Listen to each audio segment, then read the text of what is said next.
What's up, everybody? This is the Freak and the Geek podcast. We're coming to you from the Yard Line here in Castleton with special guest Andrew Holbrook, newly signed UFC fighter and total fucking badass. We're gonna go inside and fuck some shit up.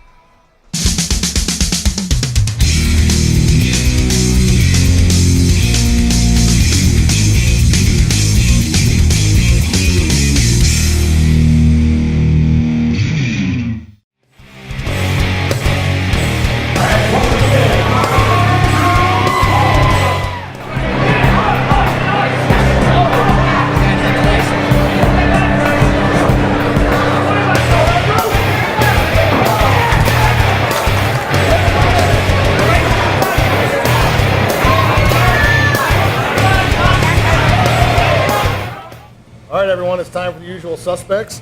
And then how this works, Andrew, is we go through and just ask you all the stupid questions that everyone's ever asked you about being a professional fighter, being in the UFC, getting in fights, so on and so forth. All right.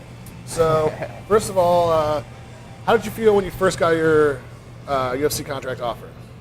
Oh man, we just at the gym and a guy kept calling me, and I was like, man, it's kind of weird him calling me over and over. And then all of a sudden, my trainer was like, well, let me give him a call real quick.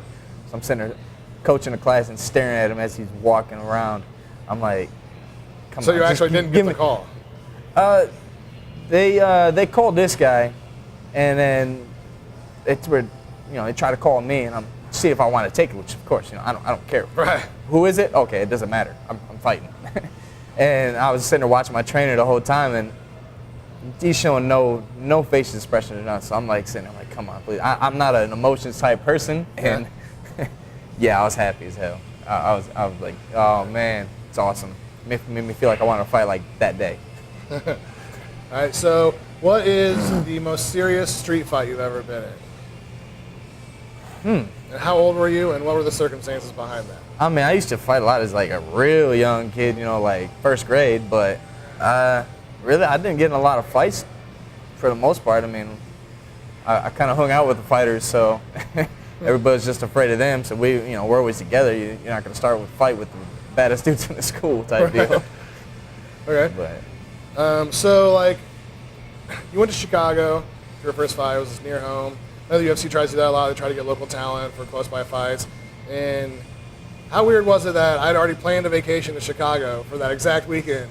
That's crazy. You got your fight there. It was crazy. I was like, you're already going to be up there? Cool. You got to come watch that. I wish we got tickets. We actually watched it on online on the UFC online thing, which they haven't charged us for yet. We got like a month for free. Nice. We've had it ever since then. They haven't charged us anything. Awesome. Lucky. Cut that part out for sure, but. Yeah. So, what would you say was like your most challenging fight? And you don't have to say who it was with or anything, but was there ever a moment in a fight where you got a hold of someone that was like you hadn't felt that kind of strength before, or hadn't felt that kind of technique before, and you thought to yourself, "Oh, I might be in trouble here"? Strength-wise, I've just never ran into anybody. That's why I cut weight. I like to be the bigger guy. I mean, Ramsey in the UFC debuted here. He threw some different things at me to where I'm so used to being so aggressive. My aggressive kind of played against me a little bit to where he got them takedowns, which kind of hurts my feelings a little bit, giving up so many takedowns in a fight. But I'd have to give it him because, I mean, that's the only guy I've been to the distance with. So everybody else, I either finished. One guy went to the second round, and everybody else was first round. So. Did you guys talk after the fight? Was there like hard feelings or anything? Yeah, no, we talked afterwards. We had taken our drug test down in the back room, and so they both just had sitting you there in the talking same to him room a little for your bit. drug test? Yeah, just got one little bitty room, and there's like 3 of us in there trying to chug down water. It took like an hour and a half probably to really You're still go to the dehydrated bathroom. at that point. I mean, you rehydrate the night before after the weigh-in, but I mean, after fighting for 3 rounds, you're probably pretty dehydrated. Leading up to the fight, I'm going to the bathroom probably like every 5-10 minutes. So like me before a podcast. Yeah. So it's like there's nothing left in me no more. I've probably chugged like 4 bottles of water. Did you guys have a beer afterwards or anything like that? No, I didn't actually see him really. After we left that room, I went and did my interview with the UFC, and then I had to come back, and still hadn't took my drug test. So, and then finally I got up, and saw all my friends and family and stuff like that. There was a lot of them. I had probably like 60 friends and family up there, and then we went. Actually, my dad was sitting like right behind his family, nice. But I didn't see him after that. after the drug Didn't test. jump online or anything like that? Didn't see Remember, him at I all. saw one interview where he said that he couldn't finish it because you were too strong. He said, it got to some point where he was like, I could have tried to finish him, but he was like, he was so strong, he was tough as hell. He was like, I didn't want to risk it. I never felt in danger with like any submissions at all. Never. Yeah, I worried saw. at I all. think it was the second round. You got hit a couple times. You looked a little bit wobbly. I don't. That's what he even said. I saw something where it said that he hit. I don't remember him hit hard. I mean, I'm a person that really everything's just kind of blank. I have to rewatch the fight to even remember anything, and I haven't watched the full fight myself yet. But I don't remember him hitting that hard. So I remember seeing like when we were watching, I saw one, and I saw it like maybe you're a little bit wobbled, or it might have been a slip even. And I remember thinking like, oh God, no. yeah, I don't know. I have to watch this moment and see if I can remember anything. But I'm get hit in the head a lot. You don't remember much. Right. So what you're saying is he hit hard, but he didn't hit like, you didn't feel like you were in trouble from his punches or anything. I mean, he's not that nasty strength, where like you're Joe Frazier, a jab's gonna knock your teeth out, But that's like 1% of the world, so. Right.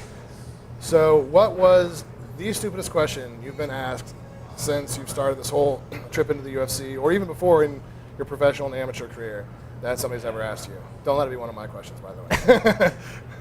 I can't even think. They're all usually basically just the same thing, so I don't even think they're stupid anymore. Yeah. It's like, but the thing that probably, a little like more information type deal is people be like, oh, you fight UFC? And this is before I'm UFC. I'm like, nah, I fight MMA. People just haven't They call it kind of the same thing. They haven't just found out that like say UFC is like a brand type deal. Yeah. They're one company, and MMA is another. There's MMA fights everywhere. So So that probably is. I would probably get that a lot. Even when I was just training, people thought you were like, "Oh, you fight in the UFC?" And I'm like, "No." No. I'm like, my cousin, he does UFC. And I'm like, "No, he doesn't. No, he Nope. doesn't." he might fight someplace locally. Yeah. But he is by far not in the UFC. I assure you that. I remember it was like 10 years ago to bar some guys told me, he's like, "Yeah," he's like, "UFC starting in the 135-pound division. I'm going to be in." And I was like, "Oh, okay. Good luck with that." Oh man, I hear that all the time. I mean, Like, here we are, 10 years later. We have it. They've had it for what, like 3 years now, 4 years. Yeah. But 10 years ago, there's no way. Yeah, there's been plenty of people that'd be like, "Oh yeah, I'm going to be the next, 185-pound champion." Like, you realize you're still an amateur. You don't even, you haven't been anywhere yet. So, how do you know? You don't even know your own skill set yet. You still have to find yourself a little bit. If you only had like 1 or 2 fights, it's like, how do you know what you're good at yet? What happens if you're a bad grappler? Well, I think what working in, especially in like a lot of these small town gyms, gives you is like a false sense of what you're capable of doing. And I know the first time I went down and trained with Chris, I think I was weighing like 220, 230 at the time, and he was 180, 185 pounds, and he just ragdolled me. Ragdolled me. And I thought, like, I knew he was a professional fighter, but I thought since I was so much bigger, I was like, like wrestling and jiu-jitsu wise, I'll be all right. No, not at all. Man, he's ridiculous though. He makes me mad a little bit sometimes. I'm like, I had him in a knee bar one day, and I'm just cranking on this thing, cranking. I'm like, I'm just thinking in my head, just tap, dude, just give me this one, please. Give it to me once. He's something else. I mean, he's awesome. I don't know. He's probably like the toughest guy I've ever seen, like his size. There's a reason why he's never been finished. Yeah, that broke my heart though. And what's his face with the arrow shaved in his chest dropped him. What was that kid's name? It was the first time he'd ever been dropped in his UFC career by an Australian kid. Australian guy. Are you talking about? Doug Barr or something like that. He always shaves an arrow in his chest hair. Yeah, I know. I can picture that. It's like Brian, I thought, or something like that. Google who that is, Chris. Who the last guy Chris Lytle. It was his last fight, right? Not last fight. That was the last fight? He fought him out. He fought him in Australia too. Yeah, just look up Chris Lytle's fight in Australia. It was. I remember him getting ready for that fight too. I remember watching the fight. I can picture the whole guy. His name's just drawing a blank. But I don't think he was actually Australian. He was just living in Australia or something. It might be. I remember watching that and it fucking broke my heart. I was like, no. Cause he did some when we were getting ready. Cause he even did some like funky cartwheel kicks and stuff like that. Yeah. So we were trying to simulate that in practice. And that's all it was too. It was just a technique that he hadn't seen and it kind of snuck through. But That guy had that fight between the two. There was over 100 fights between the two. They had a lot of fights. Both tough guys, not taking anything. Ebersol. Yes, Ebersol, Brian that's who it Ebersol. was. What's his first name? Doug, Jason, Doug, I think it was Ebersol, Brian. Jason, Ryan Ebersol? I think you might be right, Ryan Ebersol. It sounds right, but I could still be wrong. Either way, I think Chris will get in here in a minute, but so I think there we'll just go into like the rest of the show. We got pretty much all the dumb questions out of the way. Okay, so do you have any other like any new fights planned or any offers? Not yet. I figured around mid-January I should probably hopefully get a call, unless they they need something quick fill-in. Yeah. So You still find at 155? At 155. Excellent. So is there anybody you want to fight? Is there anybody? Man, I mean, you've only been there a short don't really time, but care. maybe Yeah, somebody's but- got under your skin by now. No, not really. I mean, I don't really pay attention to them that much. I mean, there's guys, there's a lot of guys that can talk a lot of crap, whatever. I just, as a friend person, like me and my friends, say from Michigan, we'll be sitting there playing a video game or something. I can talk crap to them guys and just have fun. But when it comes down to when it comes down to like a fight situation, I usually get pretty silent. I'm just like, you say something, and if I get silent, I'm pretty much ready to kill somebody. Just about it. Because I don't think I've ever seen really that side of you. As many times we worked together and we were hanging out downtown, never really. Yeah, no, I just. I guess there was one time some guy almost punched you in the face. I wasn't there that night though. Yeah, no, I I could barely feel it just like skidding across my hairs on my face, and I took a couple steps to hit him, and I heard the boss say, "No." God, if you would have hit me solid, I wouldn't have hurt him. Yeah. I'm like, yeah, you might have been in trouble. Yeah, that's like the worst. It's just anytime somebody puts their hands on your face. I don't know. I have a thing about my face. It just as soon as somebody touches my face, then Yeah. I'm ready. I don't know. I redheads, I mean, we can got. touch my face, obviously. As a redhead, also, it is true we have tempers, but I had a temper growing up all my life, so I kind of learned how to control it a little Yeah, how bit, did so I you deal keep with it that? back. Like, pretty was there good. like any certain techniques you use, or did you just sort of grow out of it? No, I just realized, hey, it's gonna give me a lot of trouble, because it gave me several situations where it was, I almost got in several fights with just random people. Yeah. I mean, in a parking lot one time, we were parked a little close. He was parked to this line, I was parked to his line. Oh, she's like, man, I'm gonna have to pull out a crowbar to get in my car next time. All of a sudden, I'm just like, dude, I flipped him off. He pulls out and just stops right behind me, gets out of the car. I'm like, this dude has got to be like 50, 60 years old. Yeah, that's the worst too, because you can't really. And I'm like, I was like, dude, you better get back in your car before I break your old hip. and stuff like that. It's like, yeah, I'm gonna get in trouble with that. Yeah, I can never think of anything cool to say when I'm mad like that. No, like I said, I was still talking, so I wasn't ready to kill yet. Yeah. But if I would have went silent, there was like in Fort Wayne one time when I lived up there.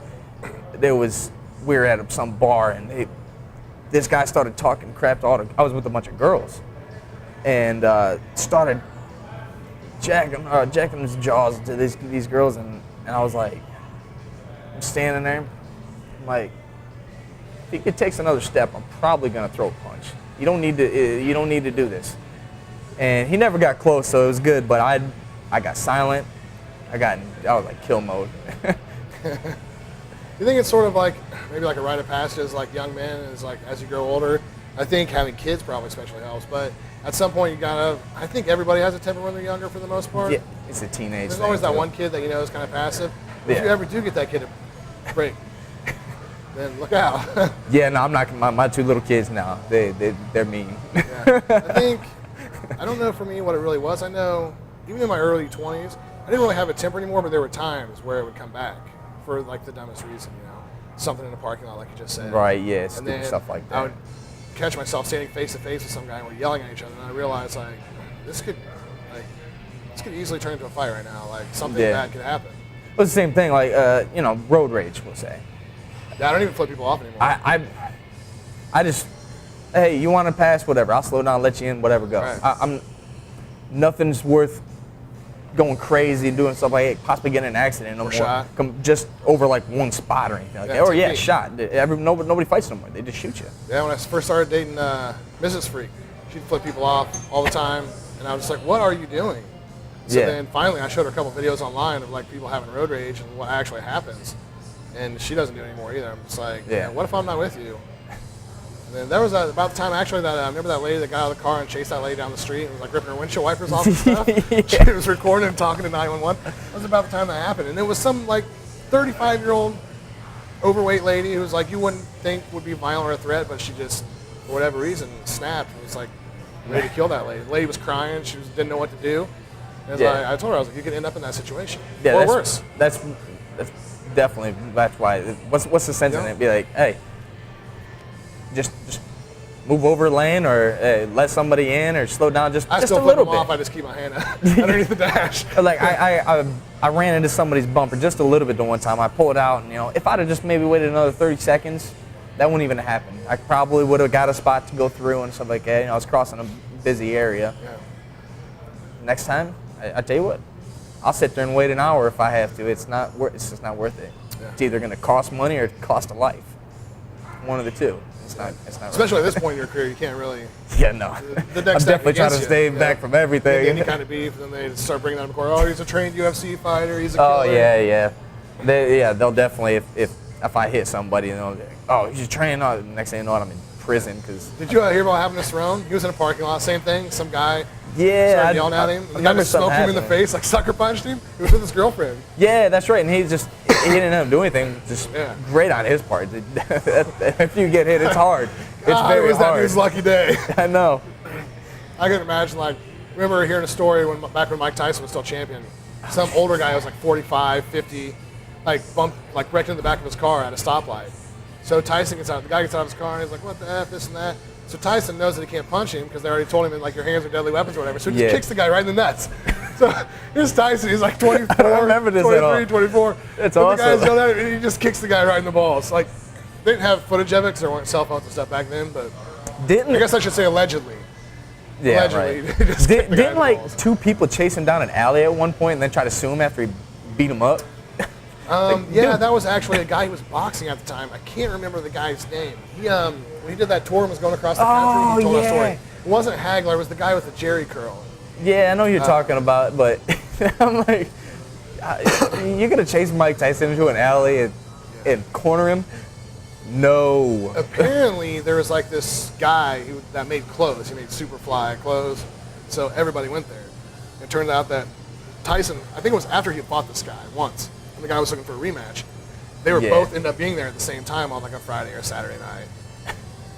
And so they ended up getting in a fight there, and then ended up him and his bodyguards chased Tyson in the alley, and then they got in a fight there, and they alleged Tyson broke his hand and some other stuff so they could, whether he did or not, I think it was just so he wouldn't get sued, honestly. Because he kind of countersued. They were going to sue him for however many million. He was like, "Oh, you broke my hand." So, yeah, back when he was making a ton of money and $50 million a fight. Yeah. Back when $1 million was a totally different story than it is. Right. There's not no Mayweather money now. That would be like chump change for him. Yeah. So how's your life changed so far? As far as your first fight, it's pretty much the same. Spend a lot of time with your kids. Yeah, I still just do the same thing. I watch the kids, go to the gym. I still try to teach the kids at the gym. I didn't go out and spend a ton of money on any of this or that. You try not to live above your means, sort of say. Right. You know what I mean? Yeah. Just try to. It's still the same old thing. It's just now I fight for a little bit more money. Well, so when you got the call, you were that excited. Did that wear off after your fight? How long did it take before that wore off?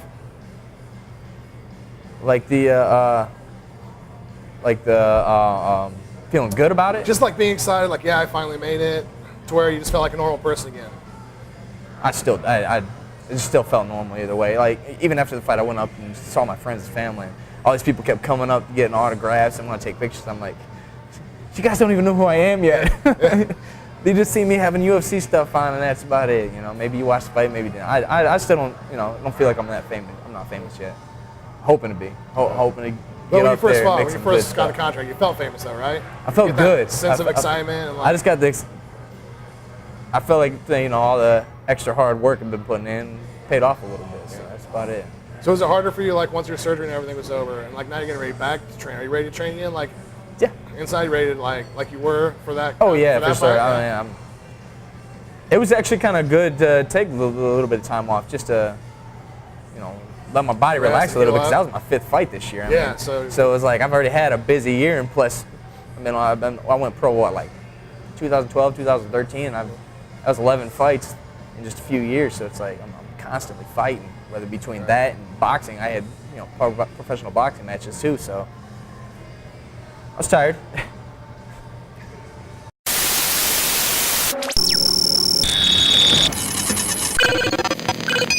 Decryption successful. Hey, it's the Geek. Guess what? I came in to talk about a little bit of internet security. You know what that means? No, it isn't meaning clicking the little incognito button on your browser to make sure the wife doesn't know what porn sites you're going to. I'm talking about being able to surf the internet, being able to pay your bank bills and all the other stuff, and know that you're not going to be able to be hacked or skimmed.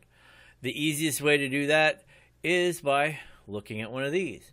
VPNs. This stands for Virtual Private Network. What it does, it allows you to connect to the internet from one location. So it's like, here you go, you connect to this location, and that location streams out and does all your stuff. So your ISP cannot see what travels between you and the VPN. So it's the easiest way is boring a hole through the internet to one location and surfing the internet from that location.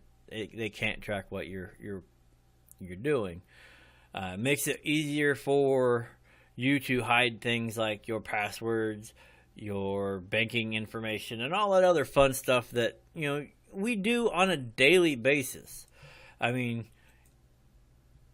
how many of you guys actually go and look at keep your bank records and all the other stuff that you guys do every single day? I know I do. The easiest way to do it right now is to get one of these. I mean, this is a free VPN list. It shows you stuff like here, CyberGhost. It's really easy way to connect in, do all your stuff. Monthly packages are really, really cheap. It's all it allows you to connect and not have to worry about it. The other way to do it, and I kind of do this in conjunction with a VPN, and that is the Tor browser. What the Tor browser is a completely anonymous way to go. It proxies you out. It does everything it needs to do to make your IP address, which is what everybody uses to find you and get your stuff. It makes it invisible. Of course, there are ways that you have to do. The best way would be use a VPN, connect to the Tor browser through the VPN, and you're off and running. And you could surf Facebook without having to worry about it. Having a Tor browser does give you access to the dreaded dark web, but you can surf every available website that you normally surf on what they call ClearNet, regular internet. You can surf that right there on there, and all your banking information is safe, all your other stuff is safe. It's doubly protected. You're through a VPN, you're through the Tor browser, you are completely anonymous online, and you don't have to worry about stuff. There are a couple, when you look, yes, there is a news article out there that says NSA has hacked some VPNs, encryption, stuff like that. But like I said, if you're just trying to make sure that your passwords aren't hacked and you can access all your stuff for the way you want to and very safely, these are the easiest ways to do it. You can find free ones. You can find ones that cost a little bit of money. You can find ones that cost a lot of money, but you can drive a Mack truck through it. It all depends on what your bank situation is or what your personal preference is. But like I said, I would suggest surfing through a virtual private network, doing all that stuff, connecting that way, and you'll be just fine paying your bills online, checking your bank accounts, and all that stuff. This is the Geek in the Geek Tips. All right, everyone. So you just got schooled by the Geek on virtual private networks and how to surf the web anonymously. Keep that porn out of your browser. Pay attention to the Geek, guys. Oh wait, keep the porn out. Oh, I'm screwed. Yeah, you can still see the porn, just your wife doesn't know about it. So you can, and if you go to any of those websites, they can't tell who you are because you've masked your identity. I got to figure out how to do that then. Yeah, watch our segment. They'll tell you exactly how to do it. So that way the FBI doesn't know where you've been. Like when you start doing They searches still- on like they how to still poison your watching wife us. or something like that. Yeah. They know someone searched for it, but they don't know who. How to kill her without anybody knowing. Doesn't it always blow your mind when they catch people doing shit like that? Yeah. Like, so you don't want to kill your husband, but you Googled 37 different ways of how to kill your husband and make it look like an accident. You killed him.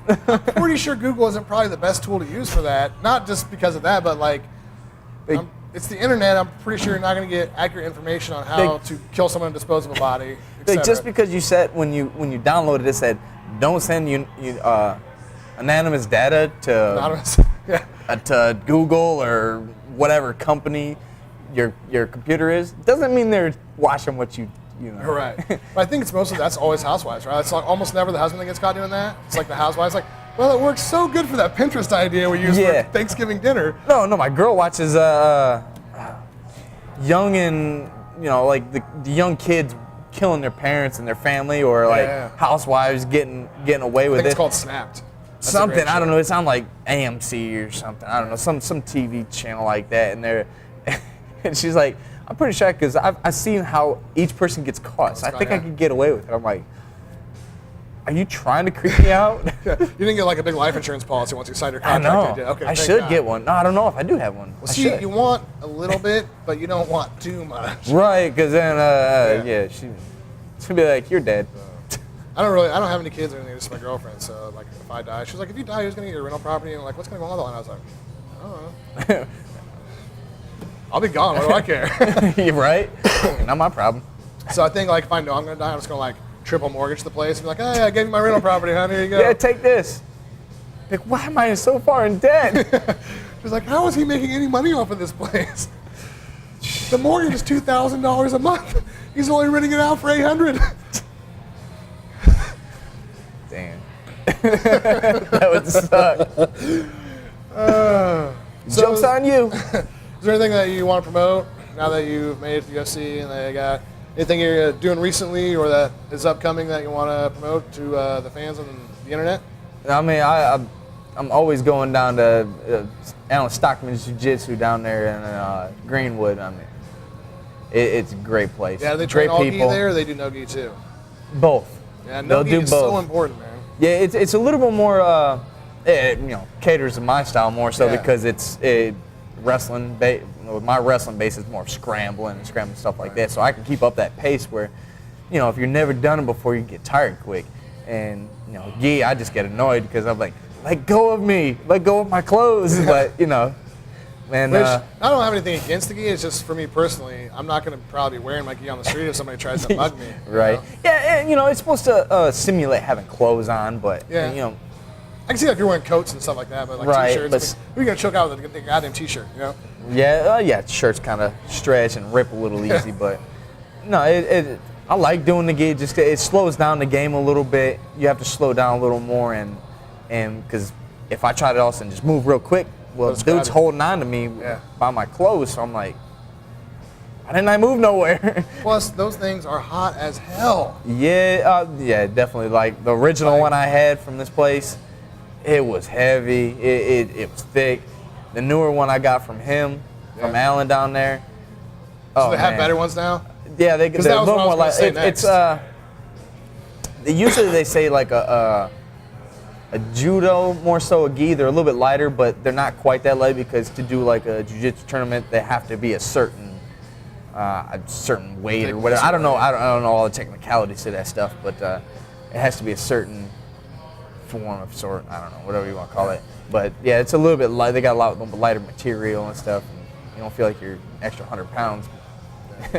I feel like with as much technology as they have in 2015, they should be able to make a gi that weighs X amount for competition, but still you can breathe through it. Right. It's the same thing. Like you can wear the heavier one during training, so you're used to the heavier, and then all of a sudden, boom, you switch to this. It's a little more lighter. You feel like maybe you're just a little more lighter. Obviously, the game's still a little bit slower because of grabbing onto the gi at the same time. I mean, I used to do that and say when I used to swim when I was a younger kid, when I was on a swim team, some practices would put on clothes like shirts and pants and stuff like that, just to create the drag and stuff. And then all of a sudden you get in the nice little tight Speedos.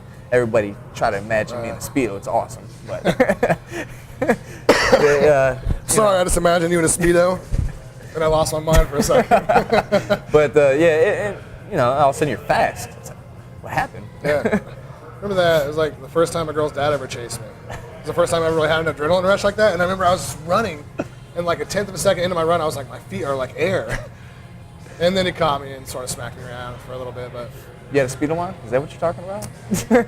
I might have. If you would have had a Speedo on, you might have got away. See, yeah, if I had a Speedo on, See? he definitely would have want to wrestle with me. You don't want to wrestle Like, a guy why are in you a so Speedo. oiled up? Let's go. It's the coconut oil, man. We got way off track here. Yeah, I don't know. Something about Speedos came up. Speedos. We're gonna start calling us the Speedo kids now, so it's gonna be all over the internet. Awesome. That's cool.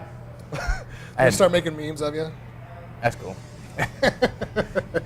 It was a green Speedo too that we used to wear because we were the alligators. Just to put that out to make sure it's a green Was one. the whole in school memes. like the whole mascot like the alligators, or just a swim Yeah, team? it was a YMCA. Because that's a pretty good idea for a swim team to like just have the alligators. It was. It did make sense now that I think back to it, but it was pretty cool. It was fun. I like swimming. I'm like a fish, man. I get in the water and I can't swim worth a shit. Actually, I went to that float lab recently where they do those isolation tanks. I've gone and done that recently a couple times. Never done that. And it was really weird because I don't float. I don't know if I have heavy bones or what it is. I've tried a million times and I can't float. But the first thing that happened when I laid back in that salt water was I instantly just floated. And I was like for like a second, I was like a little kid, you know, when your parents hold your handlebars and they let go. Yeah. Like, I'm riding. That's exactly what it felt like for a second. I was like, oh my God, I'm it can happen. floating. And then it was actually a pretty interesting experience. I didn't go for that long. I was there for like an hour, but I didn't trip out or anything like everybody else talks about. But I don't know nothing about it. I've never done it. Never really talked to anybody about it. you should try it. It was pretty introspective, like, because it's pitch black. You can't see anything. Is it like the Daredevil movie where you're sleeping in it? You're just like sitting in like a coffin made of water? They're a lot bigger. They're kind of like a spaceship. Like, if you ever seen Mork and Mindy, No. it's about that big. It's about the size of like 2, maybe 3 small couches. Oh, jeez. So you have room, but I mean, you'll touch the walls if you move around and stuff in there. It's like 12 inches deep. What's the purpose of it? I don't Well, know it's full of anything about Epsom salt. It's got like 2,000 pounds of Epsom salt in it, so it's good for your joints and stuff after workouts Right. and like healing and I stuff mean, like that. when I cut weight, I do an Epsom salt bath and stuff like Yeah. that. You know, it sucks all the water out. How do your into it. joints feel after that? I never pay attention Really? because I'm so drained by the because Right. I'll do that like day I of didn't even weight. think about that, So yeah. I'm like drained. I'm like next to death pretty much. But I do it once a week just in my bathtub. But my bathtub's, you know, it's not big enough where I can submerge in it, but just for my joints and stuff because I'm old as shit now. But as soon as I get into that water, man, the first thing I start moving around and all my joints start popping. Yeah. And then after that, it's just like you absorb the magnesium and the iodine and everything from it. And so it actually, It's not a bad thought to try to do it. yeah, for all your heavy minerals, you can absorb them that way actually through your skin. I'm just. And then, I don't know if maybe I have some ADHD or something. It's just me sitting there for too long. I'm like, all right, I gotta get up and do something. I will tell you, after about 45 minutes, 50 minutes, I was kind of like, man, it had to have been an hour by now. I was getting ready to get out, but I thought, well, I paid $45 to be in here, so I might as well take full advantage of it. But I think if I had like either a couple of drinks or something and it was more relaxed, then I probably would have got a lot more from it. But Take a couple shots, so you 30, know that. the first 30 minutes I was in there was really great, but once I got around the 45-minute mark, it's really, I don't want to go into it on the podcast because I don't want people to think I'm a weirdo. But there's like, I'm not much of a meditator, but there's like a meditative sense to it where I don't want to say you leave your body or anything, but I kind of felt like you see those videos with space and you see like the edge of the earth where they're not Yeah. in space, but they're just barely in space. I feel like it was kind of like that. Like there was a little bit of a membrane there that I would start to come through, but then I would get excited that I was coming through it and I could see like the darkness behind it, and then I would come back down into the light and I was going like back and forth between the two. Yeah, just let me out. So yeah, I don't know what happens once you get there, but you have to stay calm, I think, to get past that. And every time I get there, like, oh my God, I'm almost there. I start to get a little bit excited, and then I would just like see myself singing back into it. So I don't know what it was, or if it was Yeah. anything at all. It could have just been in my head. But I still didn't want to talk about it 'cause it's weird. But You're crazy, pretty much know. what you're saying. straight after that, I went and set up a kill room like Dexter. Totally murked like 5 people, one after the other. Like. For the record, I didn't do any of that stuff except for float people. I just floated and then I went home. That's all that happened. That's the same thing with people doing those hyperbaric chambers too, like sleeping or something. Yeah. I'd be like, all right, I just needed to go like sprint around the house or something real quick. I wouldn't be able to sit there too long and that stuff. Well, they make them now where you can do it in a tent. Like you just set up like a camping tent, Really? and you can do it in a tent. BJ Penn did it for his not his last fight, but his who did he fight before he fought Frankie Edgar? Was it Nick Diaz? No. Yeah, it was Nick Diaz. He did that for the Nick Diaz fight. And so it's basically the equivalent of training at altitude. They say. I don't know. I don't have any experience with it, but they say it's the equivalent. I've never done it before either. I mean, problem sometimes with me is like some days I'll start in bed. I'm like, man, I'm just uncomfortable, so I'll go on the couch. I'm still uncomfortable. Sleep on the floor. So you just, I don't know. I'll sleep on a couch, the floor, a hardwood floor, and the recliner. I never know. I kind of do that in my sleep. I get up and I'll go and just like sleep on the couch. My girlfriend will come out there and she's like, "What are you sleeping on the couch for? Are you mad at me?" I'm like, "No, I'm like I just woke up in here. I don't know what's going on." Yeah. Like, I guess I was hot in there, so I came out here and so. Or I'll end up with my head down at my feet and the feet up towards her head.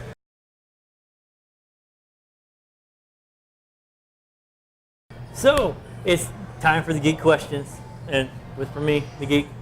So I noticed you guys were talking before all the stuff was going, the interview and all that stuff about Call of Duty and all this stuff.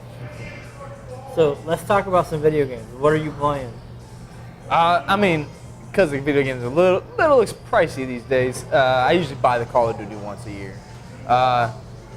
With them having the downloads, you know, I like to play stuff, the RPG style games. You know, you build up your character and stuff like that. I've always been interested in that stuff. I just $60 a video game is killing me, man. Oh yeah. So what would you say is your top game? Like I know you said you buy Call of Duty once a year, but what is your if the game drops tomorrow, you'll be scrambling to get it? I mean, back in the days, back when I used to, you know, stand in line, try to buy the game. I mean, this is in a smaller town, so you had to stand in line, or you just had to wait another month. I would stand in line for like Madden. I used to like playing a lot of Madden. I hadn't bought a Madden probably since 2004. So basically, I pretty much, like I said, I buy Call of Duty once a year. I wasn't too happy with the newest one that came out, the Advanced Warfare. I felt like I was playing. That was the one I was playing Halo. I felt like I was playing Halo. Well, yeah. Like if I want to play Halo, I want to play Halo. If I want to play Call of Duty, I want to play Call of Duty. You know, I'm thinking Call of Duty more so like. Obviously, the zombies is awesome. I always like playing the zombies. But I think one of my favorite ones was probably World at War. It felt like war. I mean, it made sense. I mean, World at War. I kind of felt it dropped off of Modern Warfare 3. Yeah. You know, so with the new one, made me, you know, Advanced Warfare made me really happy, you know, because like I got looking at it like, man, this is what we got coming is this.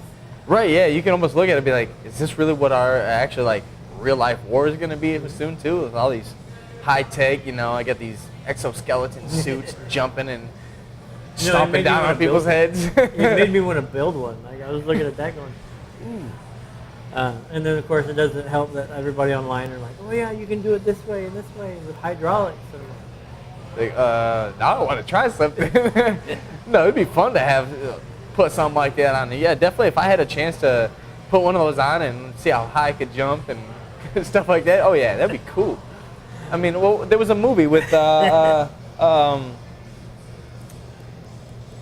to think of who it is. He, like, all of a sudden he goes to this and he's a big old suit and is killed by these guys, and then he redoes it over and over. Movie.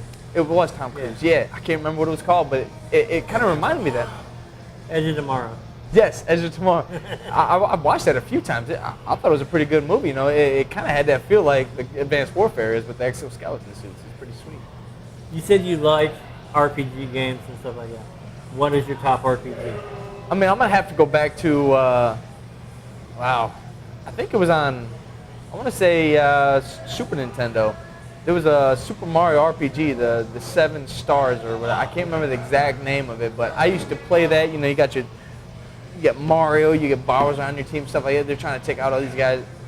I used to play that a lot. I probably put it, and I did like when the Wii came out, the Legend of Zelda. I played that one. I mean, I know somebody that put like 100 hours into it and they had the book. I'm like, how did it take you that long to beat it with a book? I beat it like, I beat it with I probably put like 60 hours into it. I beat it. And during the whole time, I'm like, I feel like going to find more gems here or something like that. So it's like, I don't know. So the thing, that's the thing with the book is, I always feel it's like cheating. Yeah, it's like, I want to hit everything there is possible, so I'm going to read the book. Yeah. If all of a sudden, usually what I do, I save it just before the very end. I'll go back and do the extra quests and stuff like that. And if I feel like I'm at a stopping point where I'm like, there's absolutely no way I'm gonna beat this part, I might go in, get on like cheatcc.com or IGN or something like that and find a little walkthrough to help me find this or something like that. And I'm like, man, I'm gonna save an extra file, so like this is the cheating one, this is the natural one, it's the other thing, I could never do like the walkthroughs, I could never do the cheat codes unless I beat it like once or twice. And then I'll go through like the Konami code, and bust it out. It's the same thing with like the Grand Theft Autos. I would have a cheat one where I just felt like putting in the code and get max money and just all these weapons go around just doing whatever I want, and then I have a natural one where I beat the game where I'm supposed to. Yeah, it always feels better when you beat the game, and then you can go. Yeah, exactly. Like back in the day, my first experience with cheat codes and stuff was like Doom. When you got bust out, you can do infinite ammo and walk through walls, and God mode. See, I would probably say one of the more ones that I play more often now, like newer age games. I play the Fable quite a bit, the more they go on, the less I feel. I haven't played the newest one. I still like one or two. Mm-hmm. The newer ones, the best ones. But there wasn't much. I never seen much cheat codes from anyways. I would go through, say, beat the game, and then come back and make sure I own all the stuff, own all the houses, put nice new furniture, or whatever. You say you're gathering money. It's like, what is really the point? I don't know, but it feels cool. It feels like I'm doing something. For that, they weren't really cheat codes. They're more along the lines of, if you do this, you'll get this ending. If you do that, you'll get this ending. Right. So that, on one sense, is like, once you beat it, how you naturally would beat it, you can go through like, okay, I got this ending. I wonder what it would be like if I got like the evil ending. Yeah, the Fable 3, I've probably got. I think you get 5 characters.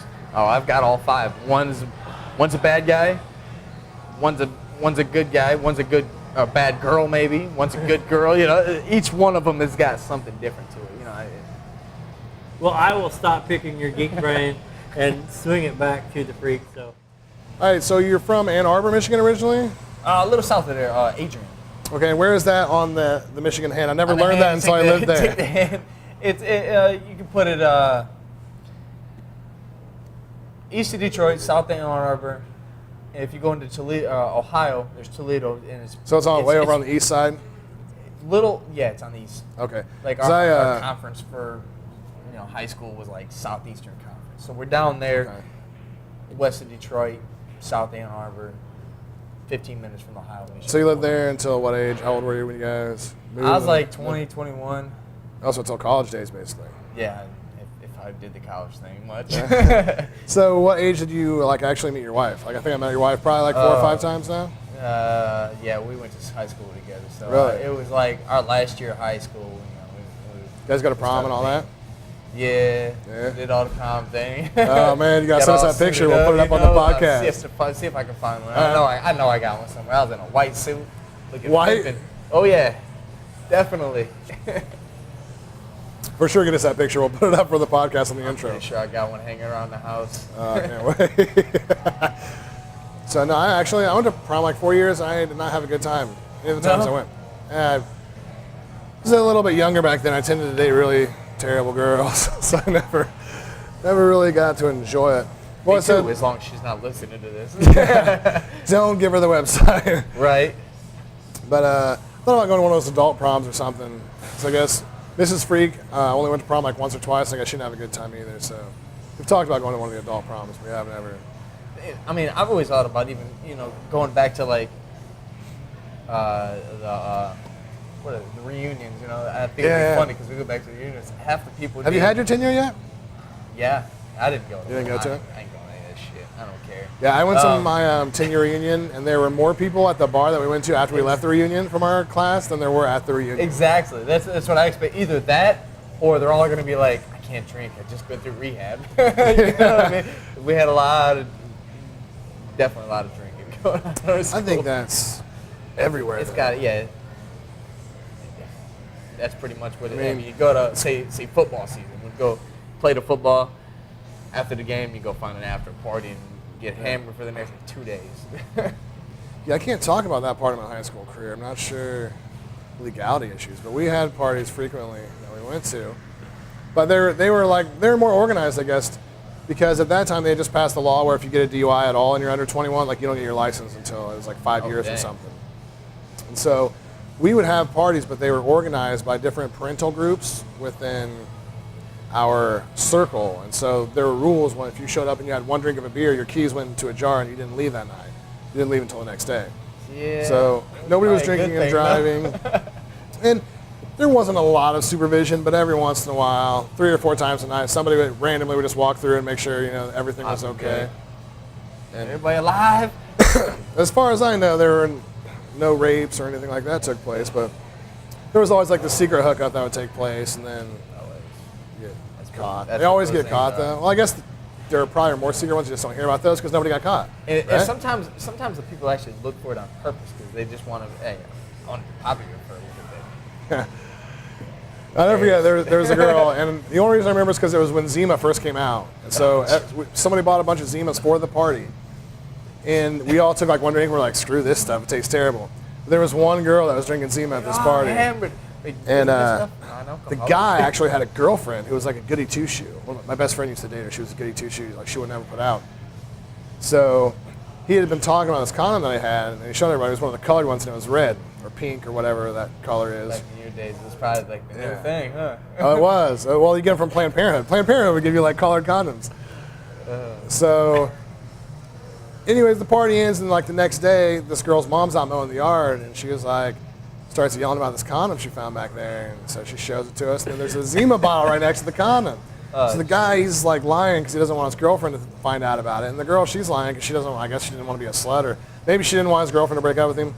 I'm not sure what they said between each other, but they tried to keep it going for like 2 weeks, and we're like, dude, she was the only one drinking Zima. Where's that red condom in your wallet? Oh, you lost it, huh? You don't have it anymore? Yeah, that's because it's behind the garage. Borrow it. Like, how are you gonna borrow it? Exactly. Gonna get it back? I think you might be able to roll it down. That was so all right. So, yeah, we were more not supervised, but safe, I would say. Yeah. I mean, it makes sense. Like if I know my kids are gonna drink, I'd rather have them do it at home to where I can make sure they are safe. I don't have to sit there and check on them constantly. As long as I know they're there, they're not going anywhere, they're not going to drink and drive and possibly get in a car accident or something. Right. But they're home. But am I still going to tell them, hey, no, stay home so you can drink? No. Wait till you're 21. It's like hypocritical deal, but I'm going to try to push that as far as possible. Do I expect them to drink it underage? Yeah, it's part of life. Yeah. I think you can teach responsibility, though, so they know from a young age. Listen, you're going to be in trouble if I catch you, but it's not the end of the world. But if you're going to drink, then you need to think about it first. Just be smart. Yeah. But that's why I can't have kids, man, because scared of what's going to happen. I just know all the things. It's on my Amex card. Hobbs. Edit that out. Anyway, so where was I? I know. I felt like in a moment of saying, I cannot have kids just because I know the type of shit I used to do from the time I was 13 to the time I was 19. Right. And first of all, how do I explain that to my daughter? And second of all, you can't protect guys are looking for. Yeah. Don't do it. You can't protect her. You can't. There's no way she's going to listen to you about what guys want because you're dad. You're dad. You're the parent. You're the old ass guy. So I just think about, like, if you think about it, it's crazy. I don't know how old you were like the first time you ever had sex. You don't have to say on the podcast, but you know, let's just say it was between 13 and 15 ish. You know, and then you see like 13 and 15-year-old girls nowadays, and you're like, oh my god. Yeah, like that show 16 and Pregnant. I'm like, you're making these girls feel good because they're trying to get pregnant so that they're on your show. Like you're not supporting something good because they just want to be on TV. Right. They don't get the gist of what's supposed to happen. I don't think you can at 15 though. Like, don't get pregnant because this is how your life could be. Look at that girl from Anderson. The girl that was on that show that punched her boyfriend on the show. Like, she's always in and out of jail. Really? It not didn't good. It didn't do very well. I don't think it's on TV anymore, but that's probably on MTV for sure. MTV will play anything. They'll run anything. Still love MTV though. Remember the Real World? Remember that first Real World where they actually did shit, accomplished something? Get your shit together, MTV. Fuck off. Yeah, I remember when I was growing up. We used to watch like TRL a lot even. Yeah. Is that shit even? That was like the around no beginning more? of it though. It was like actually played some good music on there and stuff. Now, what's good music now? Well, I think the music just started sucking. Is one thing. I mean, look at music back when we were growing up, and music now. Oh, what was it? One of Tom's Green songs got up there like number ones. I was like, oh yeah, they try to get rid of that quick because that shit was funny as hell. Yeah, Tom Cruise or not Tom Cruise. Tom Green. Tom Green. He was really awesome, and he kind of fell off. He does a podcast now, I heard though. It's really? like, yeah, he turned his whole house into like this, like he does a podcast TV show actually in his house. I think Joe Rogan was on it one time. He's crazy, man. And I used to love watching his like little TV shows and stuff. He's just crazy. Yeah, the movie went a little bit far, but I did like a show. Freddie got fingered. Yeah, he was at the fair one time at the show. He was doing the game where you shoot the water into the thing and it blows up the balloon, but he kept shooting the lady that was running it. She was like this black lady from Mobile, Alabama, and she wasn't having any part of it. So then he sweet talked. She's like, I'm not doing it because you're just going to squirt me again. So Vine's like, no. He's like, I promise, I'm not squirting you. So she talks to him. She's like, you sure you're not going to squirt me? Because she's like, if you do squirt me, she's like, I'm going to punch you in the face. He's like, I promise I won't squirt you. I honestly just want to play the game. So he gives her like the money or whatever, and she starts it, and he sprays her in the face. She walks right over and decks him right in the face. Like his nose is bleeding. She told him. Then she steps out of the thing, and he's like kind of walking off trying to play it off, but she keeps beating on him. And so it went on for like 30 seconds. Support the workers. She finally goes back, and then he's just sitting there like, I don't understand what happened, like he would do to his dad. Like, I don't understand what just happened. Why did she do this to me? That's awesome. It was a great show. I think Jackass took over. God, Jackass. I still watch that. That's like one of the only movies I go see in the theater. Like Planet of the Apes, Jurassic Park, Jackass. Like, that's all I go to the theater for. It was on like HBO recently or Showtime or something. I don't know. It was on those movie channels there for a while, and I was like, oh yeah, I gotta watch it. It's been a while. I know exactly what's gonna happen at each moment, but I'm sitting there like, wait, I'm like, they're gonna do it, they're gonna do it, they're gonna do it, and bang, they do it, and I'm just like, oh, it's still hilarious. Did you see the one where they put the bomb in the porta potty? It got Ryan down. They put this thing, and he walks in there, and then you just hear, ka-choo! And then he comes out, and it's like up his nose, and he goes, that thing goes. At the same time, they had the one where he rang the door. The one dude rang the doorbell and smoked him in the face. Oh yeah, the airbag. He's like, what happened? John Maxwell sitting there like, and it never gets old like the stuff they do. No. It's the same shit over and over again, but it never gets old. Ever. I know. Then I don't know what's wrong with our world. I think they're filming something new recently because I've been seeing stuff like little clips on Twitter and stuff. So I think they're coming out with something. I'll go watch it. Like I saw Steve-O got his nipple pierced, I guess, with a BB gun. So Wee Man has this little pink BB gun. And he's supposed to shoot through his nipple, but he ends up shooting him in the chest right here, and it comes out way over here. So I guess they're just putting stuff out on the internet that they weren't able to keep for the show because the gag didn't work or whatever. But I hope they do come out with something. Was it one of the Jackass movies? They were like, they recorded so much footage they couldn't even put it in a movie. So it's like, you know, they got outtakes for days. I think they did that with the last two. They did it with 2 and 3 because they had the 2.5 and the 3.5. Yeah. Same then, thing, I think it was like Bad Grandpa. They had like Bad Grandpa and That movie was actually good. I don't care what anybody says. That movie, like, where they're having the farting contest and he shits all over the wall. You can't watch that and not laugh. I mean, I'm sure there's somebody out there who can, but I don't want to be that person. Yeah, no, hilarious. People shit and that stuff. Yeah, hilarious. They went a little far. A couple of the gags I didn't really look out for them, but I still like. But they never give up. Yeah. Sometimes that's what makes stuff funny. Is like Family Guy, and then chicken. Some people are like, that's so stupid. It's so stupid that they keep doing it that it's fun. Yeah. You know, you just keep going into it. It's going to be fun. Have you seen the new South Parks, by the way? No, I haven't. Oh my God, the first one of the season kills it. They introduced a new character. I won't give it away. Check it. I don't want to spoil alert anyone. It's on Hulu, actually. You got a Hulu account. Yeah.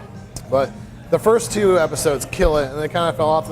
This past episode wasn't really that good, but the first 2 episodes were amazing. Like, watch them if you get a chance, for real.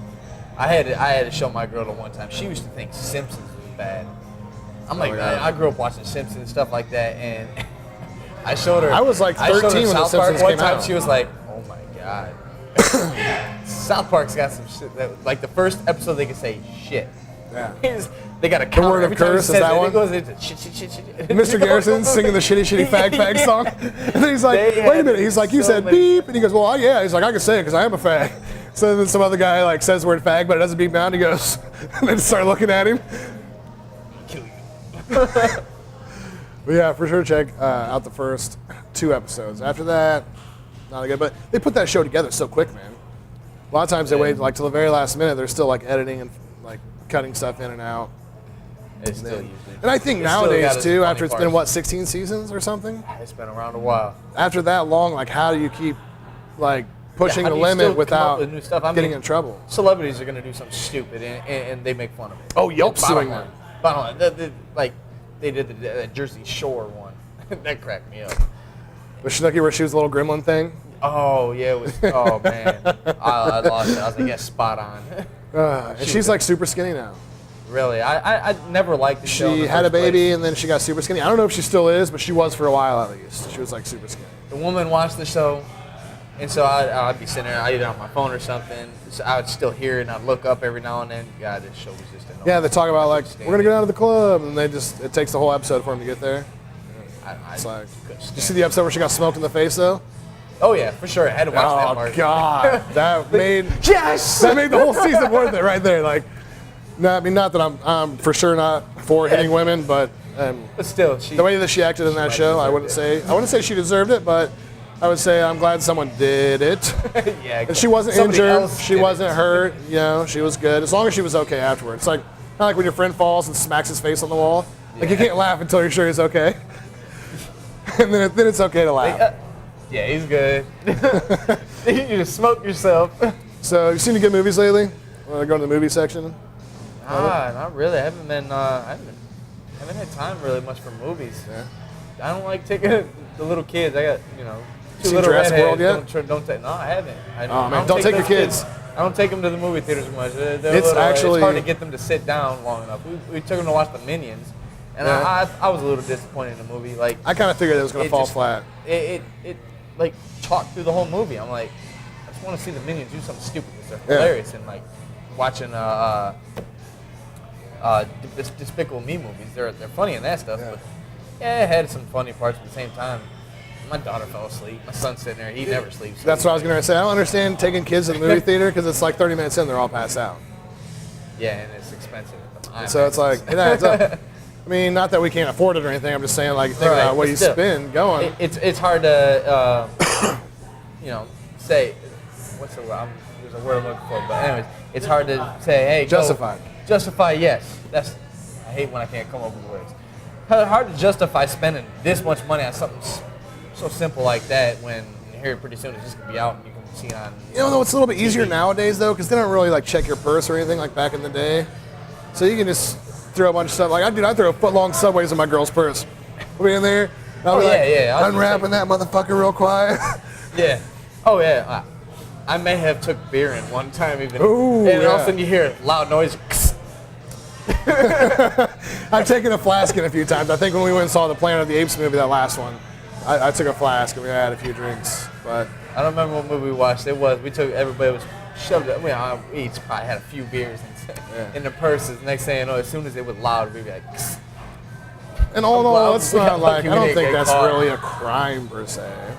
No, because actually you can go. There's theaters that, or you watch the movie and you can order beer right there. When we were in Atlanta, we went and watched. They have one here in India on the north side. Yeah, they do. It's terrible, don't go. Like Cinema Grill. It's not good. Or something like that. Yeah, I don't know if you want that. But we can edit it out post. yeah. They the one in Atlanta we went and watched. I don't remember what movie. It was hilarious. But you know, you can order food right there. You order, you drink everything. We're sitting there drinking beer, and I was drinking beer because I wasn't fighting in the UFC. It was another guy, it was Garrett, that I was fighting in the UFC. So you know, I get to drink. He didn't. Ha. It's always the best. Yeah, but you know, it's pretty cool. It was kind of nice, you know. And I think the one cinema I usually go to, they've got like you walk up and normal the counters here, and then right off to the side you can actually buy beer. I'm like, yeah, the one down by our house, they're supposed to have that, but the goddamn bar is always closed every time we go there. It's been like open one or two times. I barely go. And then the drinks are basically as expensive as the food. Going to like theaters or going to like a stadium or something. $70 for like a small beer. I'm like, really? I just spent like $100 on a ticket to go watch the football game, or $150 on a football game. I go like $7, $8, but that's about it, really. Yeah. I Once can't it goes higher, justify it. I'm like, I have one. Yeah. We went to a music venue, I won't say which one, but a couple of summers ago, and I spent $80 on booze. Oof. It was like 100 degrees outside. I didn't even have a buzz. Did not even get a buzz. That's the worst part. Like, spent $80. $80. Have a little buzz. I don't got to be hammered and like throwing up all the place and stumbling. Just let me have a little buzz. Yeah. Well, like I said, we had a few drinks. We still had a good time. Especially on $80. But when I closed down my tab, I was like, what was this? There was for sure not very much tequila in those margaritas. Yeah. Especially when you have a good bartender like that, they're going to skimp you out. No. But it is what it is, man. I mean, you want to see a good band come to your hometown, you got to pay a little bit extra. But yeah. Yeah, well, not my hometown. I don't think they have. I'm waiting for the time where they actually figure it out, where they like get it to where it's like you get to see a cool band. The band makes money because you want to support the band or the fighters or whatever you're going to go see. But also, you can take your family and have a good time and not spend $300. Listen, I mean, more so like you go watch, let's say, local fights or local sporting events. Yeah, it's $10 to get in. No, I mean, couple even bucks if you for the spend sodas. $10, $50 on a ticket, their main sales are coming from alcohol. Yeah. And they expect people, say, you go to a fight here locally, most of their income is from the alcohol sales. Yeah. Well, they're not charging $10 for a beer. No, and you know, they charge us a normal bar price, and people buy a ton of it. Exactly. You're going to get like 50 grand and just beer sales, not that much, but right. Still. But I think it just comes down to people who do business. That's just the way they think, we can make more money if we charge this. And it's like, well, there's a tipping point where if you charge less, not only would people buy it happily, then, you know what I mean? It's not like they're like, fuck, $8 for a goddamn beer. They'd be like, hey, this beer's only $5, dude. Well, it's the same thing. And you're going to sell 10 more. I took my dad to a Lions game a few years ago. Detroit, Lions, awesome. But, and it has the same effect. If you make it cheaper, you have like, there's this couple that was down in front of us. This girl was so hammered. She stood up and the guy walking around with the big old beer thing was like, I can't serve you no more. And also, she just takes some money. She just stumbles. She's like, give me a beer. Throws some money at him. I'm like, next thing you know, they disappear, go up to the bathroom or whatever, and they never come back for some reason. They pass out in the salon. Because they got escorted out. Okay. You can't sit there and act like an idiot and like that. I mean, it's. Well, it's one of those stadiums. I don't remember which one it is. It's one of the baseball stadiums. They actually have a camera that overlooks the stall, so you can't see people going to the bathroom, but people go in there to do it so often that they record it and they post it. The video outside to shame the people for doing it because it happens so often. I've seen it pop up online a few times. I can say that I've gone to a football game here in town that. No, it was out of town. It was that other place. Yeah, that's right. That's where it was. But I was pretty hammered. It just crept up on me. I didn't even. We got a bunch of free shots at this place. Next thing you know it, bang, we made it to the stadium. I'm gone. That happens the best of it. It's happened to me, and I've been a professional alcoholic for fucking 7 years now. So, but we're running out of time, so we gotta wrap this up real quick. But thanks for tuning in, everybody. We're down here at the Yard Line in Castleton. If you want to stop by, my good friends Craig and Joel were polite enough to let us borrow the VIP room here to do our filming. We've got a golf simulator, video games. They do comedy shows down here. Stop in sometime and see them. This is the Freak and the Geek podcast. We're out of here. I do feel like doing some golf now. Right?